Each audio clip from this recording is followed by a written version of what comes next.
Bitcoin is a fraud. Bitcoin is snake oil. That's not real money. The US dollar, that's real money.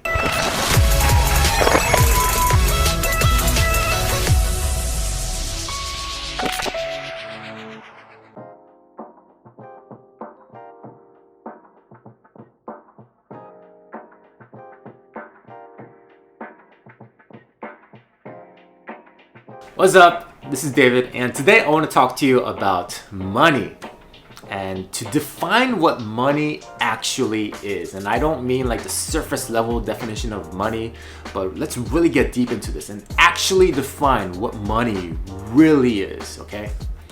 All right, so I want to give you like the big overall picture here and then straight up give you the definition of money.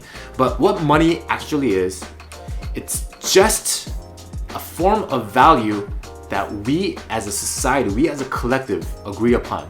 Okay, so it's an agreement of value. That's pretty much what money means. Agreement of value that we as society or as a collective, we all agree upon.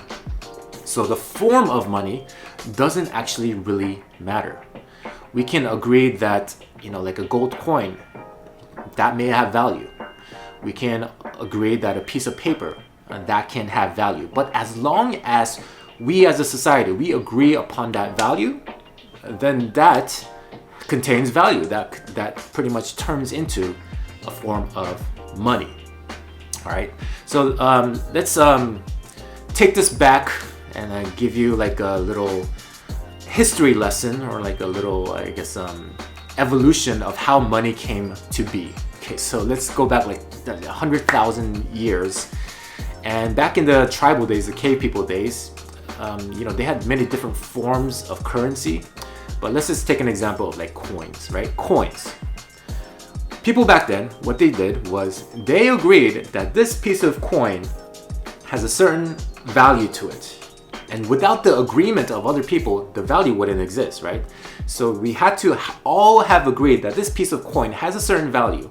And because this has a certain value, it can be traded with another thing that has an equivalent value. So it can be traded for, I don't know, a piece of clothing or like a shelter, or it could be traded for food, for example. Okay, so that piece of coin contained that value. But as we evolved, as humans evolved, the thing is, the coin is not very portable, is it? It's not very convenient to travel with. You have to like carry around, a huge bag full of coins, and it's really, really heavy, okay? So what we decided to do is to transfer that value from that coin into a piece of paper now, okay? And the piece of paper, now because we all agree that this piece of paper has value, then it contains value. Again, money is an agreement of value. The form doesn't actually really matter. It could be a piece of coin, it could be a piece of paper. As long as there's a marketplace agreement that it has value, it has value. So now we started using the paper currency, like a dollar, right? And this is a lot more convenient because not only can we travel around with it so much easier and put it in our wallets or in our purses, it's a lot lighter, and it's also easier to store because we don't need like huge vaults to contain all our coins, right? And coins can also be stolen, So can paper, by the way. But now let's move that forward even further, and then we have evolved now to actually have some forms of digital currency, right? Where things live on the internet or are on somebody's hard drive. Okay, so again, like the form doesn't matter as long as we agree upon something that has value, right? So in today's digital age, we have cryptocurrency or we have Bitcoin. And as long as we agree that this has value, then it has value. So some people that are, making fun of Bitcoin and cryptocurrency and saying like, like those people on the news or like CNN and looking down on cryptocurrency and saying like, Bitcoin is a fraud. Bitcoin is snake oil. That's not real money. The US dollar, that's real money. The thing is, like, if you really think about it, like whether it's a piece of paper or whether it's a hard drive, they're both kind of ridiculous in its own way. Like we humans, we agreed that a piece of paper contains a lot of value. right? So the person that's saying that, protecting the dollar or like a paper currency, it's just as ridiculous as ridiculing a digital currency. Okay, so it's just as ridiculous. Like if you go back to like the cave people's days, say like you caught like a deer, you hunted a deer, and then you traded somebody small pieces of papers for that piece of deer, or like you traded somebody like a piece of hard drive for that piece of deer, then the people from your tribe will think you are crazy and insane for doing so, right?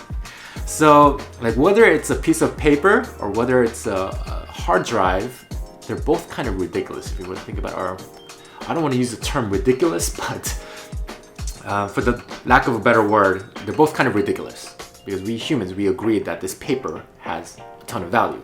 Okay, so with that being said, if any type of form can contain value as long as we agree upon it, then why not go with the more convenient type of form? Okay, just like we have traded the coin for a piece of paper, the dollar, for the sake of convenience, then in the digital world, why not trade that for something that's even more convenient, which is nothing at all, nothing except the digital value stored on somebody's hard drive, right? Because in that way, we don't even have to carry around a wallet anymore. We don't even have to carry around paper anymore. We can just, carry around our phones in our pockets, or maybe not even that. Just have internet access, and then we can utilize money as a form of value.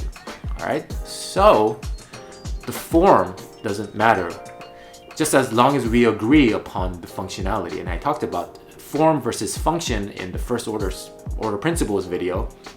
But again, it's not the form that's most important, it's the functionality. And as long as we as a society collectively agree on something that has value, then that has value.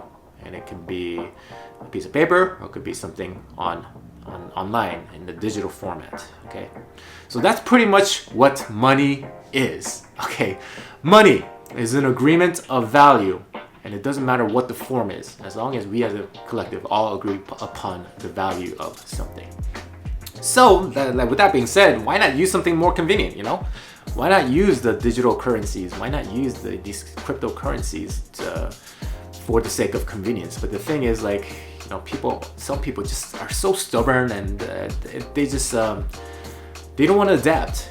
They don't want to adapt, and they are pretty much protecting something that's just as ridiculous as a cryptocurrency.